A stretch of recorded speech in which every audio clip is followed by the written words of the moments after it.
नमस्कार दोस्तों, मैं डीवी लिसियम एजुकेशन में आप सभी का स्वागत करता हूं। आज हम चर्चा करेंगे MA political science 4th semester second प्रश्न पत्र लोक प्रशासन इकाई 3 लोकपाल। जी हाँ, लोकपाल। यह टॉपिक एमए, बीए एवं अन्य प्रतियोगी परीक्षाओं के लिए बहुत ही महत्वपूर्ण है। आए दिन यहाँ से पीएससी, यूपीएससी, रेलवे, यापम, बाकी जितने भी कंपटीशन एग्ज़ाम होते हैं, यहाँ से आए दिन क्वेश्चन पूछे जाते हैं। तो प्लीज़ मेरे चैनल को सब्सक्राइब करें और लाइक और कमेंट ज़रूर करें। लोकपाल, जिनके नाम सुनने से पता चलता है कि एक ऐसा निकाय है जो भ्रष्टाचार को कम करता है। आज भारत के साथ अनेक देश ऐसे भी हैं जहां भ्रष्टाचार के मामले बहुत ज़्यादा हैं। ये वो भ्रष्टाचार हैं जो एक दीमक की तरह पूरे देश को, पूरे विश्व को खोखला कर देता है। हम बात करें लोकपाल, यह सरकारी पद पर आसीन व्यक्तियों द्वारा किए जा रहे भ्रष्टाचार की शिकायत सुनने एवं उस पर कार्रवाई करने के लिए एक नियमित पद माना जाता है। लोकपाल संस्था गैर संवैधानिक व पूरी तरीके से वैधानिक है। जानने का प्रयास करते हैं कि इसकी आवश्यकता क्यों आन पड़ी। आप सभी जानते हैं, जब प्रशासन खराब प्रदर्शन करता है, जब वह धीरे धीरे किसी कार्यों को करते करते उसमें बहुत सारे करप्शन करने लग जाते हैं, जब वह देश की नींव को खोखला करने लग जाते हैं, अपने कार्यों को करने में कई तरीके से घुमावदार रुकावटें डालने लगता है, जिससे भ्रष्टाचार बढ़ने लगता है। इसी भ्रष्टाचार को समाप्त करने के लिए लोकपाल तथा लोकायुक्त की नियुक्ति की गई। अधिकतर भ्रष्टाचार विरोधी संस्थाएं पूर्णतः स्वतंत्र तो होती है, परंतु वह स्वतंत्रता पूर्वक कार्य नहीं करती। अगर हम लोग सर्वोच्च न्यायालय की भी बात करें, यह भी कहीं ना कहीं सीबीआई के शिकंजे में है। कहने का मतलब यह भी एक पिंजरे का तोता है। अब चर्चा करें हम इनके ऐतिहासिक पृष्ठभूमि के, तो लोकपाल यानी ओम्बुड्समैन एक ऐसी संस्था है जिनकी शुरुआत लगभग 1809 में स्वीडन में हुई थी। लगभग 20वीं शताब्दी में एक संस्था के रूप में ओम्बुड्समैन का विकास हुआ और यह द्वितीय विश्व युद्ध के बाद तेजी से आगे बढ़ा। लगभग 1962 में न्यूजीलैंड और नॉर्वे ने यह प्रणाली अपनाई और ओम्बुड्समैन के विचार का प्रसार करने लगा। यह बेहद ही प्रसिद्ध हुआ। माना तो ऐसा भी जाता है कि ग्रेट ब्रिटेन वह पहला लोकतांत्रिक देश है जो विश्व में पहला लोकपाल को अपनाने वाला देश बना। इसके साथ ही लगभग 1966 में मलेशिया, सिंगापुर, मौसिनराम के साथ साथ भारत ने भी इसे अपना लिया। भारत में संवैधानिक अगर हम बात करें तो ओम्बुड्समैन का विचार सर्वप्रथम लगभग 1960 के दशक में इसकी शुरुआत हुई, जिसके प्रणेता हुए हमारे कानून मंत्री अशोक कुमार सेन। इन्होंने पहले ही से संसद में प्रस्तुत किया। लोकपाल एवं लोकायुक्त शब्द प्रख्यात विधिवेत्ता डॉक्टर LM सिंघवी ने पेश किया था।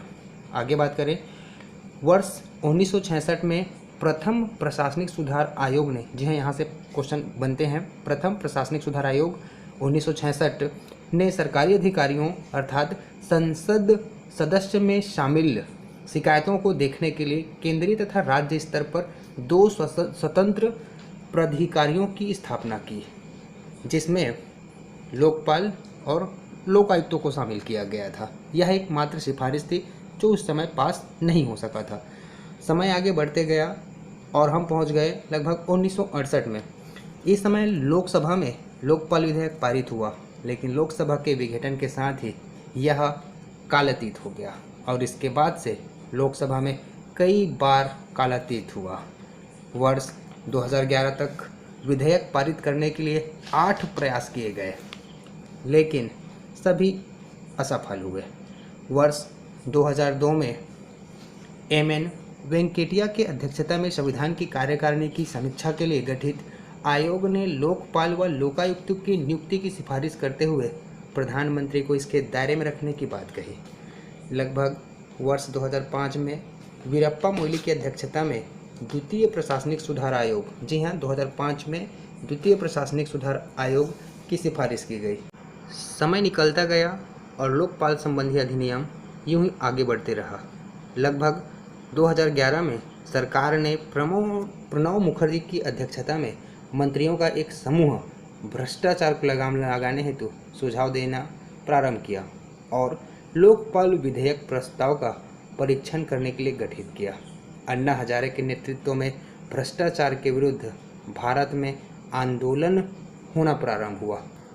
इस बिल को पास कराने में बहुत लोगों ने अहम भूमिका निभाई। जैसे बात करें अन्ना हजारे, अरविंद केजरीवाल, इसके अलावा रामदेव बाबा, इनके अथक प्रयास से 2013 में लोकपाल व लोकायुक्त विधेयक पारित हुआ और 1 जनवरी 2014 को राष्ट्रपति ने इसे अपनी सहमति दे दी तथा 16 जनवरी 2014 को यह लागू हो गया। अब बात कर लेते हैं हम लोग लोकपाल की संरचना की। तो संरचना में हम लोग देखते हैं कि यह एक बहुसदस्यीय निकाय है। इसका मतलब इसमें 1 से अधिक सदस्य होते हैं। जी बिल्कुल, इसके एक अध्यक्ष और 8 अन्य सदस्य होते हैं। लोकपाल संस्था का चेयरमैन या तो भारत का पूर्व मुख्य न्यायाधीश या सर्वोच्च न्यायालय का पूर्व न्यायाधीश होता है। अन्य जो सदस्य होते हैं यह भी कानून के बहुत ही विधि वेत्ता होते हैं। 8 सदस्य में से 4 जो सदस्य होते हैं वो न्याय से संबंधित अर्थात न्यायाधीश से संबंधित होते हैं और बाकी जो 4 सदस्य होते हैं उसमें से एक आपका अल्प पिछड़ा वर्ग, दूसरा अनुसूचित जाति, तीसरा अनुसूचित जनजाति और महिला आयोग की श्रेणी से भी चुने जाते हैं।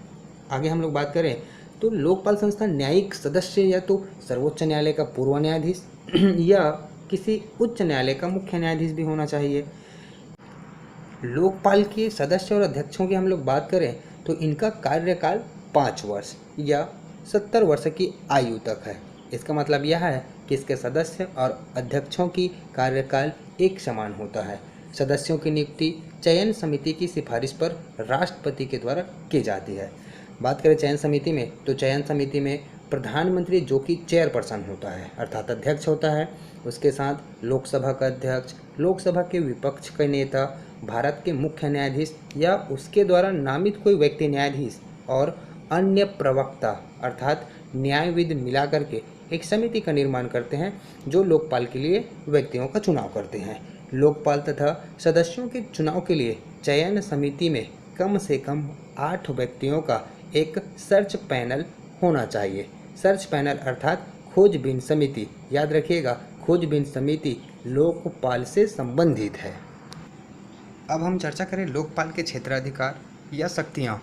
तो लोकपाल के क्षेत्राधिकार में प्रधानमंत्री, मंत्री, संसद के साथ साथ A, B, C और D अधिकारी तथा केंद्र सरकार के समस्त अधिकारी शामिल होते हैं। ऐसा भी माना जाता है कि प्रधानमंत्री के संदर्भ में कुछ कार्यों को छोड़कर समस्त कार्यों को भी इसके क्षेत्राधिकार में लिया जा सकता है। ऐसा भी है कि संसद में कही गई किसी बात या दिए गए वोट के मामले में मंत्रियों या सांसदों पर लोकपाल का क्षेत्राधिकार नहीं होगा। लोकपाल अधिनियम यह आदेश देता है कि सभी लोक सेवक अपनी तथा अपने आश्रितों के प्रति अपना सम्मान व्यक्त रखें या बनाए रखें। यह भी आप मान के चलिए अगर लोकपाल के पास कोई CBI का मामला आता है तो वह उनके निर्देशन के बिना इस कार्यों को आगे नहीं बढ़ा सकता। लोकपाल को एक सिविल न्यायालय के समान शक्तियाँ दी गई है।